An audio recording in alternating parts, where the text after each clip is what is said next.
Two emergency exits are located over each wing. The exits can be opened from the outside and the inside. Inside opening instructions are placarded on the exit frame.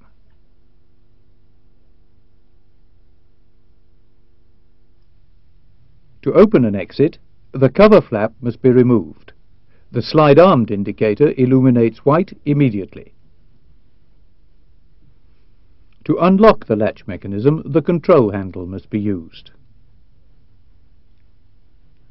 Pull down the control handle and pull the exit top inwards.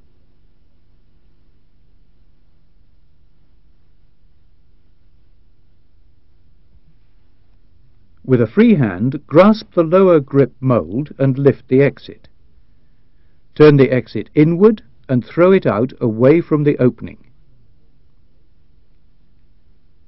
Should the exit opening not initialize the automatic slide deployment, the red handle must be pulled for manual deployment.